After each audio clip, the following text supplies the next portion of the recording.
Hello, welcome to the pod. So I heard a super interesting stat the other day. 90% of podcasts don't make it past episode number 3. Out of the 10% that do, 90% of those don't make it past episode number 20. Meaning, by simply recording 4 episodes of a podcast, you put yourself in the top 10% of all podcasts ever. And by making it to episode number 21, you put yourself in the top 1% of podcasts all time. Now, what does this have to do with losing fat and keeping it off? When I heard this stat, I thought to myself, this is such a great reflection of nutrition and living a healthy lifestyle, because tons of people try podcasting, lack consistency, and ultimately quit.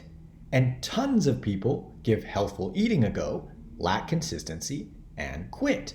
But by simply showing up on a regular basis over the course of time, you automatically put yourself in an elite group of people in terms of how you look, feel, and perform.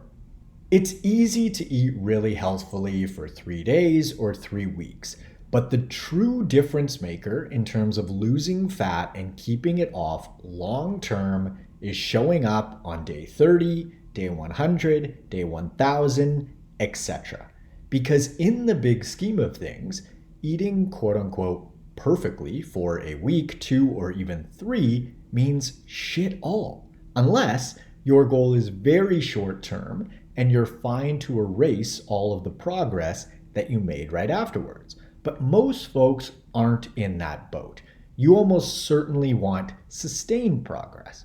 And so consistency really is key. It's a requirement, because we've all either seen or done the following ourselves. I know I have. We eat well for a few days, fall off track, say we're going to start again on Monday, put 4 or 5 solid days together, go out for dinner and a few drinks, stray off path again for 2 or 3 days, start again, and ultimately just get caught in this vicious cycle and get nowhere fast. Now, the cool thing about staying consistent across the board is that you don't need to be perfect. I am not perfect, and I get results. My clients are not perfect, and they get results. However, we are very consistent, and we do not let perfect be the enemy of good. And truth be told, if we take a step back and look at this consistency stuff on a bit of a deeper level, everyone is consistent in one way or another. You are consistent right now. The thing is that if you're feeling unsatisfied with your results, you are being consistent with behaviors that are going contrary to your goal. For example, I used to be really consistent with my funky eating and drinking habits. I made sure that I had plenty of super calorie-dense treat foods and adult beverages every single week, without fail. And so it actually wasn't that I was lacking consistency in and of itself per se. It was just that the habits that I was super consistent with were ones that didn't line up with what I said that I wanted, i.e., lose fat, keep it off. Meaning, it's not a matter of whether you are capable of consistency. It's just a matter of what you are consistent with. And so previously, I was very consistent as far as getting lots of calorie-dense meals as well as booze into my weekly routine. And as soon as I shifted that consistency from funky foods and alcohol to healthful foods and less alcohol, I got the results that I was after. Now, the next logical question is, okay, Marcus, I know that I need to be consistently eating healthfully, moving, and prioritizing sleep in order to reach my goals. That is not revolutionary information. What I want to know is how, because it's really hard. First of all, yes, it is really hard. Now that we've acknowledged that, it's time to decide whether the amount of hard that it is is worth the outcome to you? And so if the answer is no, fair enough, end of discussion. But if the answer is yes, here's how to go about it. Step number 1, commit.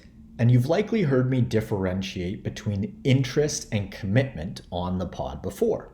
We only do things that we're interested in when it is convenient. And we're quick to justify, rationalize, create stories, avoid, etc. when interest is the driver. On the other hand, when we are committed, we're willing to do what's required. And you can think about it like marriage. There is a massive difference between someone who is interested in marriage and someone who is committed in marriage. Pretty sure most folks want a committed marriage as opposed to one of interest. Now, an even simpler everyday example. Let's say that you're going on a first date with someone and you guys land on Friday at 7 o'clock at X restaurant. Friday morning, you decide to reach out and confirm with your date that you're still on for Friday night. And your date replies with, "I'm super interested in being there." Or, "I'm going to do my best to be there." Or, "I'm really going to try to be there." You'd be like, the fuck does that mean? That is interest. On the other hand, if your date replies with, "We're on, see you at 7, or "I'll be there," or "see you tonight at X restaurant," that is commitment.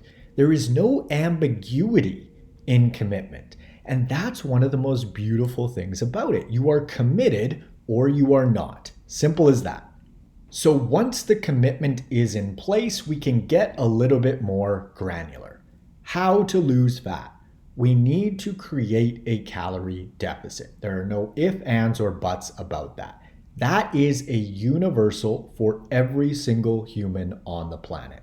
However, how we go about creating a calorie deficit is really where the personalization comes in, because your priorities, your schedule, goals, time frame, food choices, food preferences, portions, movement habits, sleep status, alcohol intake, all of this stuff factors in and needs to be considered. Because remember, we're after sustained fat loss. And so care and forethought needs to be taken as far as what is realistic and doable for you as an individual long term.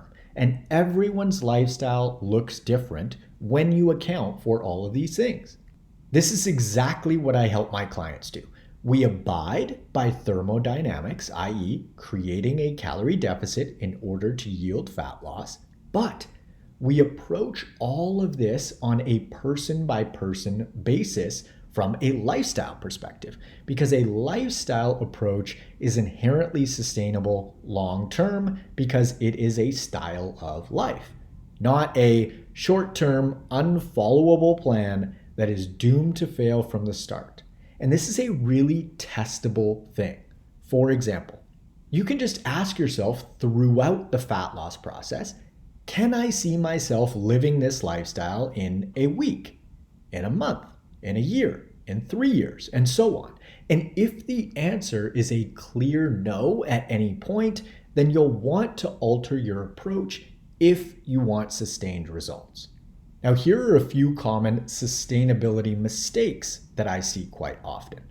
The first one is waiting for the ideal circumstances, because the truth is, ideal circumstances do not exist. The idea isn't to wait until you can stay at home and cook every single meal and not have any social events or birthdays or holidays to go on. This is an unsustainable approach from the get-go, because are you going to avoid social gatherings, birthdays, and holiday festivities for the rest of your life? Of course not. And so I teach my clients how to integrate these things effectively into their lives during the process so that we can set ourselves up for long-term success. Another sustainability pitfall that I see is the mindset of, I just want to lose the weight already.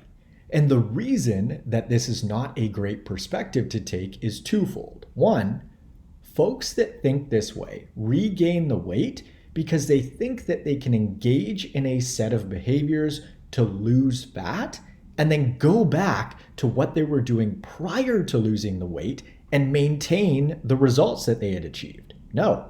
If you go back to what you were doing prior, you will regain the weight because that previous set of habits was a reflection of that body composition.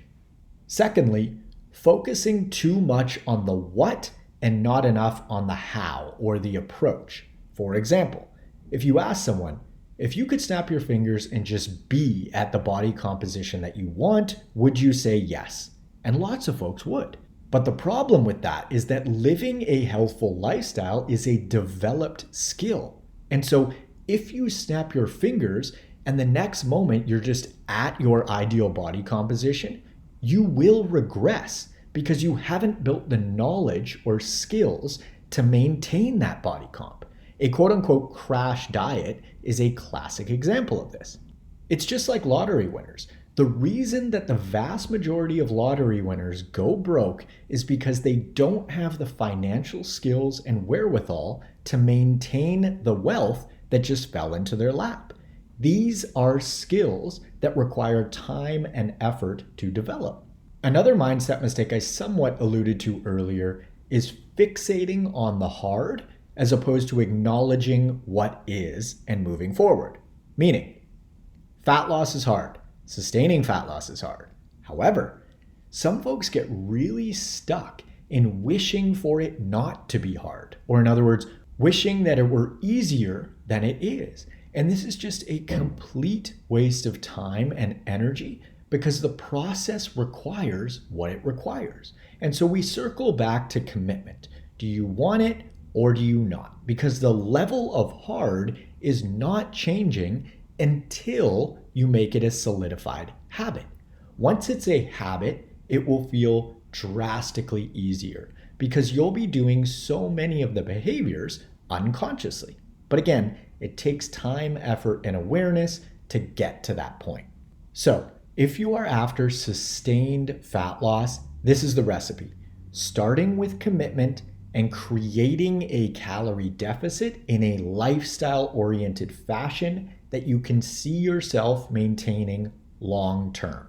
Now, I want to be clear, the calorie deficit itself does not need to be maintained indefinitely, because if that were the case, you would wither away and eventually starve to death. But in order to lose the fat that you want to begin with, we need to implement the deficit, and then we can move into maintenance mode via the same foundational habits that yielded the results to begin with.